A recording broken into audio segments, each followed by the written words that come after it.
In this video, I'd like to talk about solving equations by completing the square. So in the last video, we introduced the concepts of completing the square, but we didn't actually solve any equations. In this video, we will solve some equations. So let's look at this first example. And let me just rewrite it. I'm going to make some more space here. So we have this 2x squared minus 20x equals x squared minus 19. So the first step is you want to get all the terms on one side of the equation. And honestly, it's your choice if you want to move the constant over there, because in a lot of cases, you'll just move it right back. So I'm going to move all the variable terms to one side of the equation. So I'm going to subtract this x squared.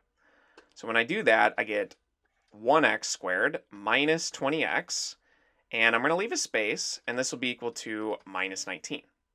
And the reason I'm leaving this space is that I now want to add a number so that I can change this left-hand side into some perfect square. And let me just rewrite the formula for perfect squares. So when you have x plus a squared, this multiplies out to x squared plus 2ax plus a squared. And you can prove this to yourself by just rewriting x plus a times x plus a and then multiplying it out with distribution and then just combining the two middle terms. So the reason we do this is because we essentially are starting with this right-hand side without this added term here. And we want to figure out what we have to add so that we can turn it into some perfect square. So notice the coefficient on x in our formula is 2a. The coefficient on x here is minus 20. So we can say that twice a is minus 20, or that our a value is negative 10. And the reason we want to figure out what a is because that's what we have to add to turn this into a perfect square. So a squared is really what we want to know so that we can add that. Minus 10 times minus 10 is 100. So I'm going to add 100, and I got to do it to each side so that I don't change the value, so that this now is factorable into a perfect square. And in general, we can just put it right into the formula, but let me just walk you through it the first time. So we're going to factor this now. And since the coefficient on x squared is 1, this will just be x, and so will this. And so we just need to figure out what these number terms are in each of these binomials. And we're looking for two numbers that multiply to 100, but add to negative 20. And the only two numbers that do that are the same number. They are minus 10. And you can see this is true because if you multiply these out by distribution, that you do end up back with this quadratic trinomial. So in other words, we just get x minus 10 squared. But notice in our formula, this perfect square, we figured out what the a value is. It's negative 10. So we could have just plugged it in here. And in future problems, I'll just go straight into the formula and just plug it in. But you could also do it by factoring once you've added that a squared. So we have this x minus 10 squared equals minus 19 plus 100, which is 81. And now that we have this perfect square, solving this is fairly straightforward, since we can just take a square root of each side. So doing that, we have the square root on each side. And when you do square root, the square root and the square cancel, so we just get x minus 10. And you have to put this plus or minus on the right-hand side.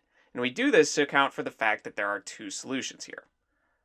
Now, technically, there is kind of an intermediate step where this expression, the square root of something squared, is actually equal to the absolute value of x minus 10. And from there, you'll be able to separate it into the two equations, the positive and the negative solution.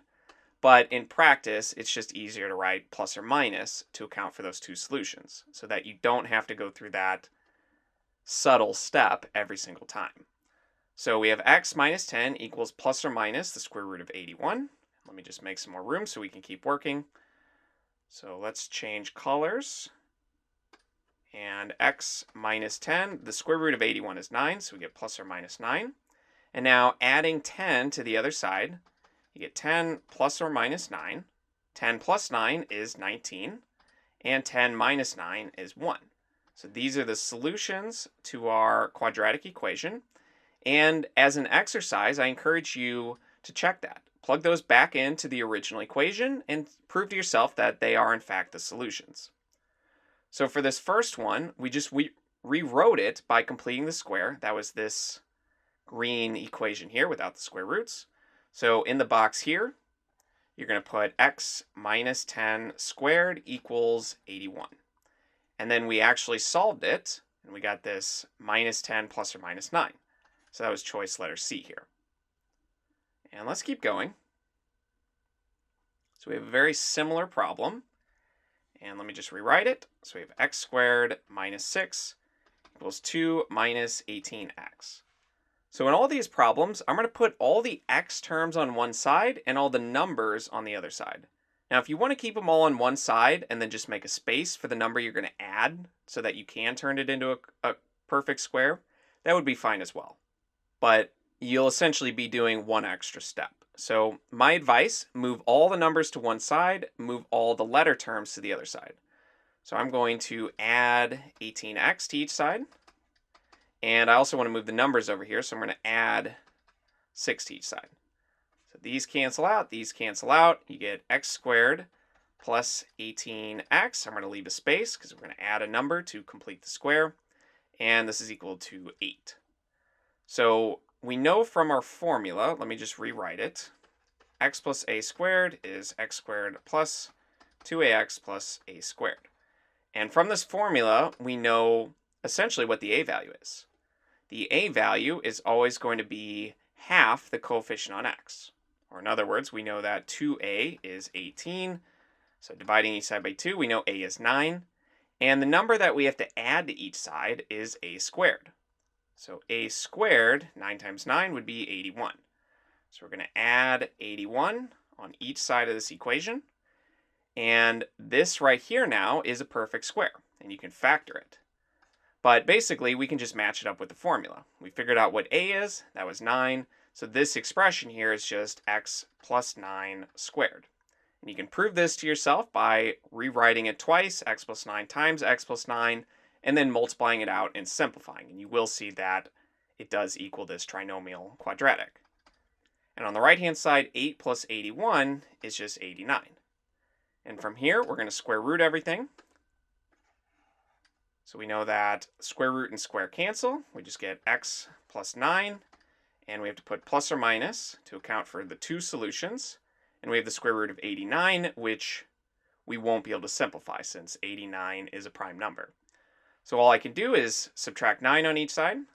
So we get minus 9 plus or minus the square root of 89. So you have two solutions, minus 9 plus root 89 and minus 9 minus root 89. And you can see that's this choice letter here, D, minus 9 plus or minus root 89.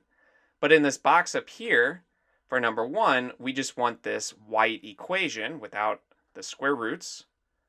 So that was x plus 9 squared equals 89.